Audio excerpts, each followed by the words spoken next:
may be surprised to learn that a century ago, one of the most popular stars of American show business was a female impersonator, Julian Eltinge.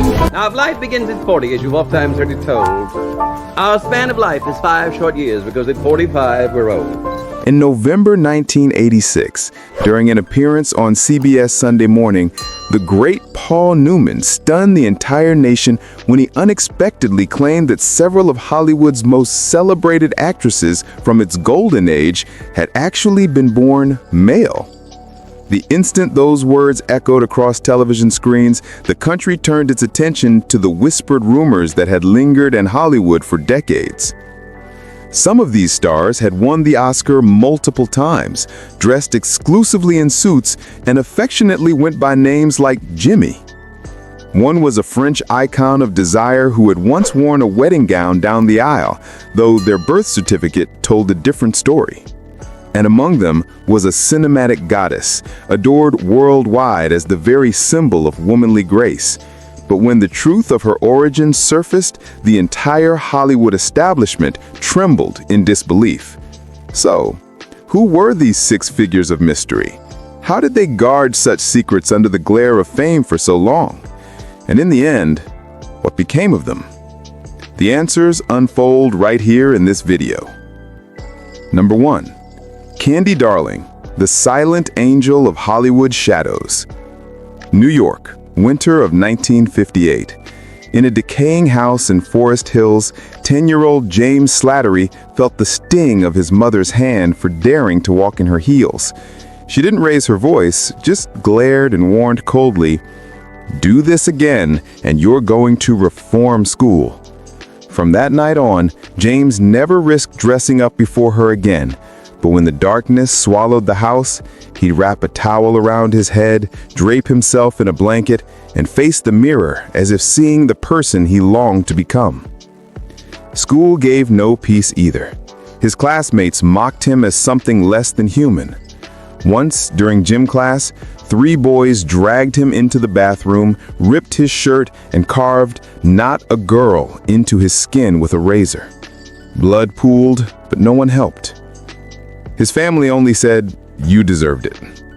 That night, James patched himself up and scrawled on the wall in red lipstick, "One day I'll vanish from this cruel world."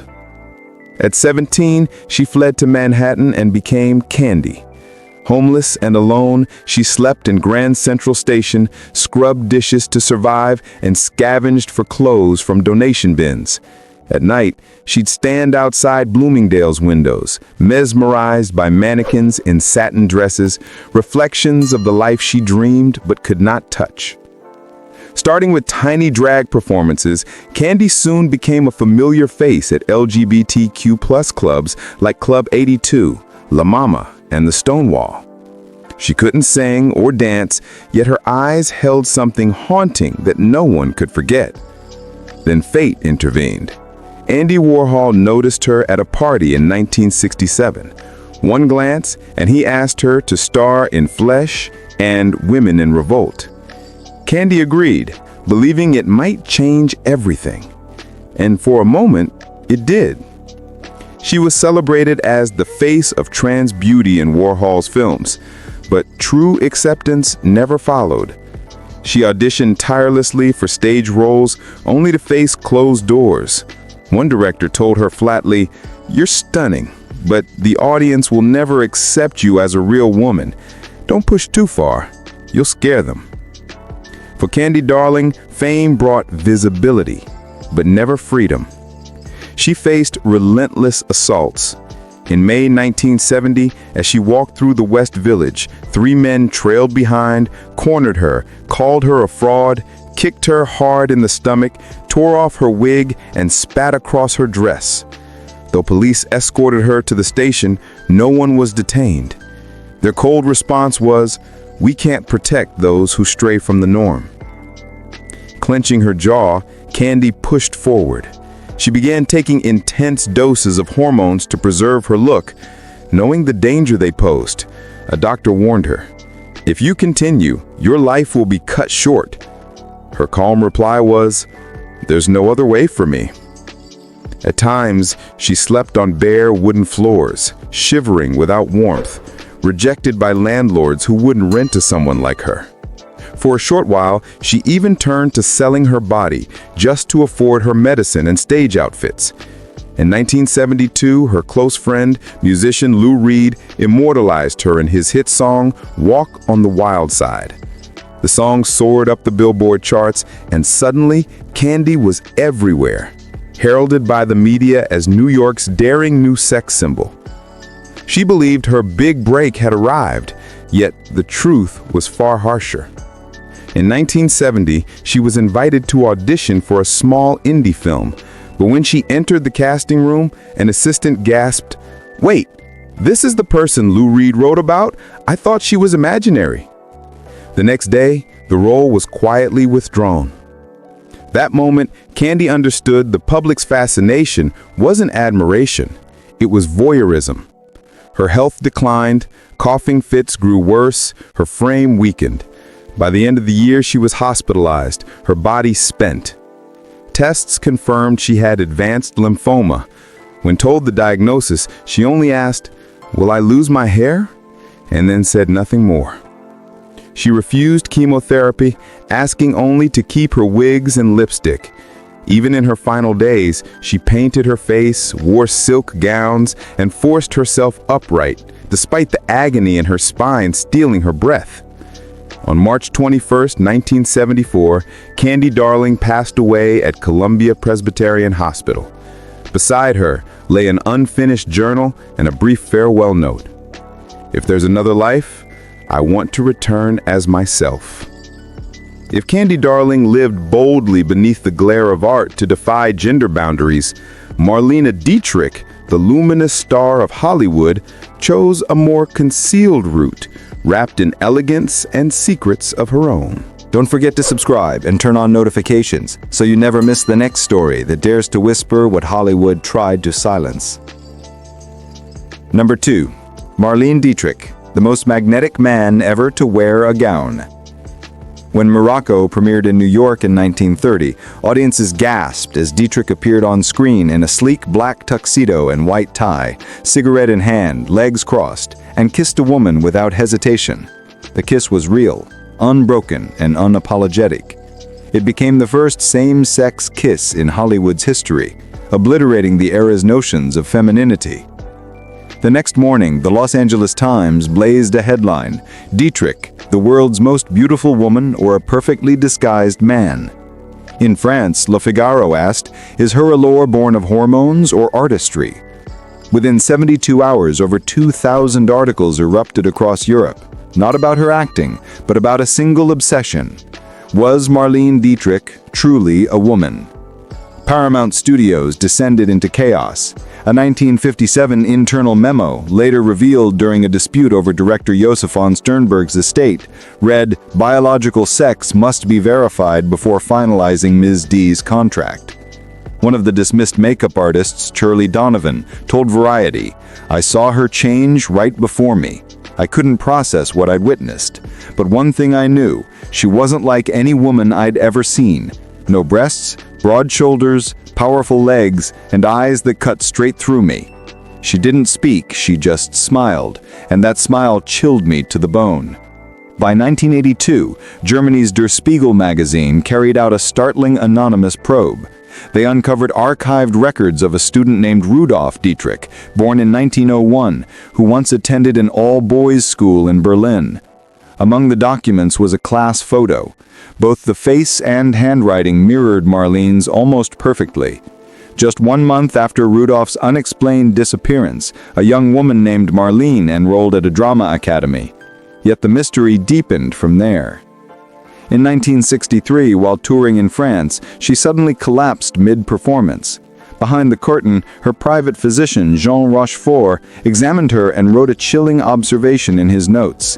Patient bears a distinct abdominal scar, lacks a uterus, no history of menstruation for 2 decades, biological sex unclear.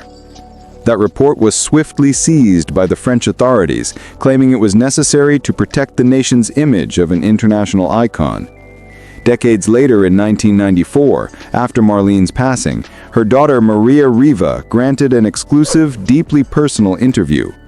When asked if her mother had once been male, Maria broke down and confessed, "I saw my mother give herself hormone shots. I heard her speaking in a man's voice on the phone when she thought I was asleep.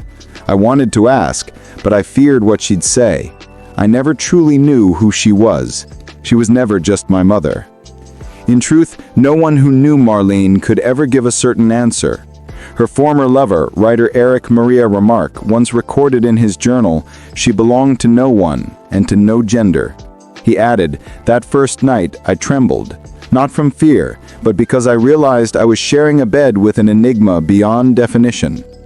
Perhaps that is why Marlene Dietrich endures as one of history's most haunting figures. Was she the most beautiful man ever to wear a gown, or a woman powerful enough to transcend the need for proof? The truth remains untold. Yet right after her era, another name rose, one who refused secrecy, who faced the world unmasked, and who stepped forward when society turned away. That was Christine Jorgensen, a former U.S. Army veteran, the first individual in America to openly transition, and the figure who forced a nation to rethink what it meant to be a woman. Number 3 on Paul's list was Christine Jorgensen. In December 1952, headlines across the United States froze readers in disbelief. Ex-GI becomes blonde beauty. A one-time private first class from Fort Dix had re-emerged as a poised blonde woman in a dazzling white dress, Christine Jorgensen. That front-page revelation, reporters claimed, marked the first crack in the gender divide of modern American history. Yet before she became a global icon, Christine had lived as George William Jorgensen Jr., a quiet, slender, and eccentric soldier stationed at Fort Dix in 1947. George's name appeared repeatedly in military reports for behavior deemed overly feminine.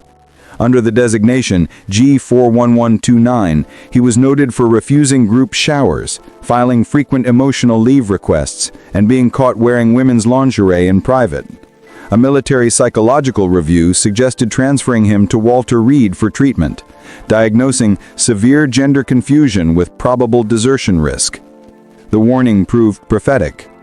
By the end of that year, George disappeared without explanation, and the Department of Defense quietly removed his record. 2 years later, in March 1950, a new name emerged in U.S. consular papers in Copenhagen, Christine Jorgensen. Under the care of Dr. Christian Hamburger, whose surname she later took as her middle name, Christine underwent groundbreaking surgeries, from orchiectomy and vaginoplasty to hormone therapy, carefully documenting every phase of her transition. These files remain safeguarded at Aarhus University Medical Library. Though most of the documents have never been released publicly, one confidential memo revealed that in 1951, the U.S. State Department requested her visa be frozen, fearing she might influence gender perceptions among citizens abroad.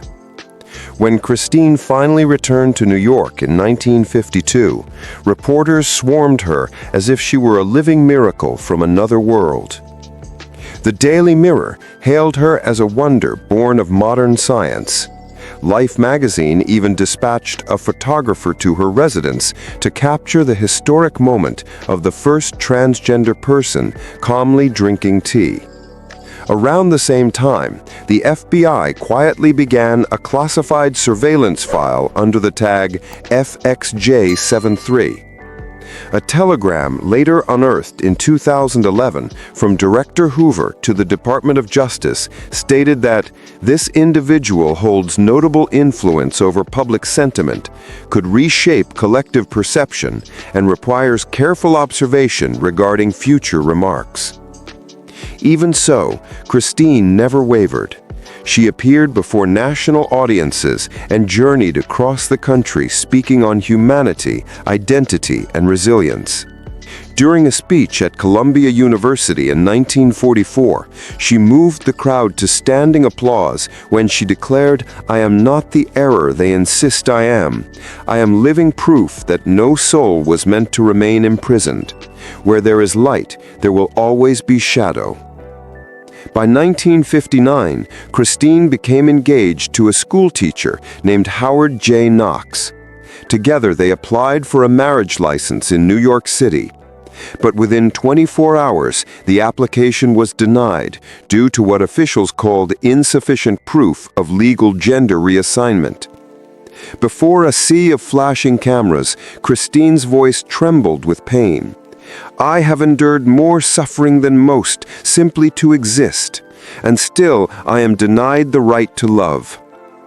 Though her heart was barred from freedom, Christine's spirit refused to yield. She performed on nightclub stages from Miami to Las Vegas, recorded jazz albums, and published her autobiography, Christine Jorgensen, A Personal Story, which climbed to the top of the New York Times bestseller list.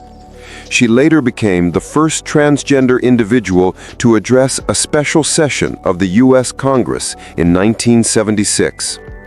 In her final years, Christine lived quietly in a modest Santa Monica apartment, far from fame or applause. Yet the world did not forget her. Letters poured in from strangers calling her a guiding light, a symbol of living truthfully. When she passed on May 3, 1989, the media offered only silence. There were no headlines or tributes, but those who knew her carried her memory.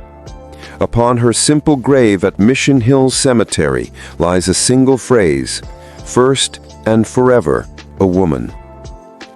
As for Joan Crawford, the radiant idol of Hollywood, her story shimmered beneath layers of mystery.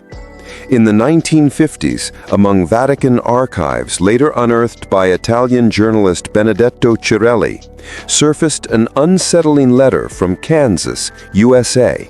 It came from Sister Agnes Lorraine of St. Clara's Convent and contained one chilling line. "A man is being exalted as the image of womanhood.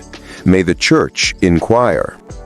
Enclosed with it was a faded photograph of Joan Crawford, eyes sharp as blades, lips crimson, clad in silk white, a martini in hand before a mirror. Yet what disturbed the eye was not her beauty, but the reflection itself. Its face angular, the jaw broad, the gaze like winter glass. The Vatican, alarmed by these clues, added her name to a confidential list under the code name Action, noting probable male impersonation influencing the masses and endangering the moral order. But Rome was not alone in its scrutiny. Years earlier, in 1931, Missouri, a man named Lawrence R. Lasser had been briefly detained for an altercation in a gay bar. The file recorded male, brown hair, height 1.78 meters, deep voice, dressed in lace gown and red lipstick. The case was dropped, but half a year later, Hollywood introduced a new star, Lucille Lasser, soon to be known as Joan Crawford. By 1934, every trace of Lawrence Lasser vanished from Missouri's archives, as if erased by design. No one spoke of it again. Crawford's fame soared until she reigned as cinema's untouchable queen. Behind the glamour, however, lingered quiet rumors and locked doors. Fashion editor Elsa Matthews, who worked beside her at Warner Brothers, later wrote that Crawford never undressed near anyone, and off-camera, her voice rumbled with unexpected depth. Her celebrated marriage to actor Franchot Tone, often romanticized by the press, was described differently by director Clarence Brown in a 1980 NBC interview. "It wasn't love, it was a deal. Franchot was gay, and as for Joan, I'm not sure who she truly was, but they both needed each other to survive." Even court-seized documents from her contested will revealed 3 decades of steady payments labeled Private Medical Service Dr. E. Kimmelstein, later confirmed as a hormone specialist operating discreetly in Santa Monica. The sum totaled $1.3 million, over $15 million in today's value. When questioned, her family's attorney replied coolly, "These are personal matters. Every woman has the right to rest with her secrets intact." And perhaps because of that, everything Crawford left behind was spotless, so perfect it felt almost haunted. No nude portraits were ever taken, no official birth certificate was ever found, and within a week of her burial, every personal diary was deliberately destroyed. Her adopted daughter, Christina, who later wrote Mommy Dearest, once said, "Mother never showed her weakness. Even in despair, she would fix her lipstick before the tears came." The complete truth remains forever uncertain. Yet if there ever existed someone capable of transforming so convincingly as to mislead the Vatican, Hollywood, and an entire nation, that person could only have been Joan Crawford. Don't forget to subscribe and turn on notifications so you never miss the next story that dares to whisper what Hollywood tried to silence. Number 5. Katharine Hepburn, the godlike figure disguised in womanhood who claimed the Oscar 4 times. Over nearly 60 years on screen, Hepburn became a symbol of the kind of woman Hollywood admired but never fully embraced: independent, assertive, outspoken, and unwilling to yield. Her unmatched record of 4 Academy Awards stood as proof of her brilliance, and Time magazine hailed her as the eternal queen of defiant female characters. But behind the luminous fame lay a secret that chilled the industry. Could Hepburn have lived her life as a woman while embodying the essence of a man? In 1932, during her first audition at RKO Studios, director George Cukor was reportedly so startled he had to stop filming. She entered with the commanding walk of an athlete, her voice low and resonant, dressed in a tailored men's suit. When told to change, she paused, smiled faintly, and replied, "If this outfit isn't right, perhaps I'm not meant to be here, or anywhere at all." By 1941, MGM's private records had listed Hepburn under the code J3, a classification used for those whose physiques defied conventional female standards. This file was uncovered by film historian Donald Spoto in 1997, but soon after, the document mysteriously vanished from the archives. In 1947, following a horseback accident, she was treated at Cedars of Lebanon Hospital in Los Angeles. A leaked 2004 medical report described abnormalities in her reproductive organs inconsistent with typical female anatomy. Though the file was never officially released, a blurred photo showing the name and code KH4703 circulated widely across European cinema circles. Her bond with Spencer Tracy only deepened the mystery. For more than 20 years they were linked, yet they never shared a home, never exchanged love letters, and never appeared in intimate photographs. In a 1973 audio recording kept by her assistant, Margaret Maggs, later revealed in The Untold Voice, Hepburn stated, "We were companions, 2 men who understood one another, though neither of us ever loved the way a man loves a woman." Colleagues often recalled her strict privacy. Lucille Ball once shared in a 1981 interview, "We worked together, but I never saw Kate in a dress. She never revealed even an inch of bare skin. I thought it was confidence. Now, I'm not so sure." Film journalist Joseph Lang, in his 1999 piece The Jimmy Theory, proposed that Hepburn might have transitioned before 1930, her original identity erased after her brother's sudden death. Early Hartford records from 1907 list a birth under the name James S. Hepburn, while the 1930 entry shows Catherine Hawthorne Hepburn. Same parents, same date, only the gender changed. Connecticut authorities have never clarified the anomaly. She left this world in 2003, taking every unanswered question and every whisper of truth with her. She left behind no farewell notes, no explanations, only a peculiar final message was read at her quiet funeral in Old Saybrook. "I have lived honestly, perhaps not as others wished, but that is my truth." If Hepburn made America question everything, the next name made all Europe kneel in silent wonder, an actress once known as the Swedish Sphinx. Yet in the early days of World War II Berlin, she was called by another name, Greta Garbo. Who was she truly? 6. Greta Garbo, the Swedish Sphinx, or a solitary gentleman. The very sound of her name makes people lower their voices, as though afraid to disturb a haunting spirit that once reigned supreme over Hollywood.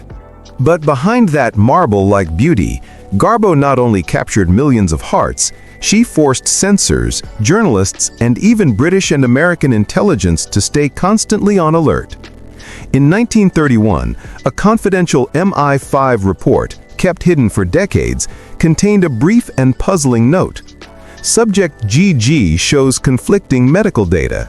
X-rays and birth records differ in gender classification.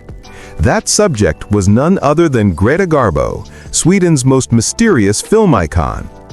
As early as the 1930s, when Garbo's fame soared through Mata Hari and Queen Christina, MGM's lighting crew often suggested changing the setup. Her body, they said, didn't reflect light properly around the chest and shoulders. Ricky Stokes, a technician who handled the lighting himself, later wrote in his unpublished memoir, "I had never seen a woman with such a strong back, wide shoulders, thick neck, and when she changed clothes, no one dared look. Not out of decency, but out of fear of discovering something best left unseen." The real scandal, however, erupted in 1938. Garbo had been invited to London for a joint British-American film, but without explanation, she was suddenly denied entry. The Daily Mirror briefly noted that a Hollywood actress had been sent home for conflicting identity documents. Only days later, the London Star printed a teasing headline, "Greta, lady or gentleman?" No official ever confirmed it. Yet a few years after, Claude Roussac, Garbo's former secretary, revealed on Inside Hollywood Mysteries, "Whenever I handled her records, she insisted the title person be used. Never miss, never missed her. Once I teased her, 'What's your secret?' She smiled faintly and replied, 'If you knew, you wouldn't want to ride anymore.'" In her final decades, Garbo lived alone in a fifth-floor apartment of the famed Elysee building in New York. No one entered, no maids, no visitors. Only one woman was allowed near her, a Swedish nurse named Larson, who later confessed in a 2002 leaked recording, "I saw her body once. No uterus, no signs of childbirth.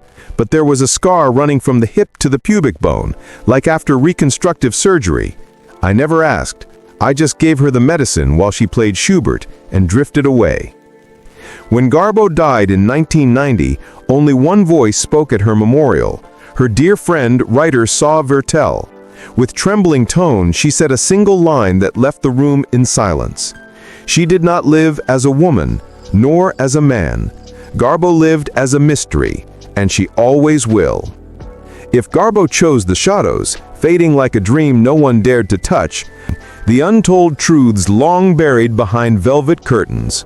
Was it rebellion, identity, or simply the cost of existing in a world where gender could not blur? Share your thoughts below. We'll listen together. And don't forget to subscribe and turn on notifications so you never miss the next story that dares to whisper what Hollywood tried to silence.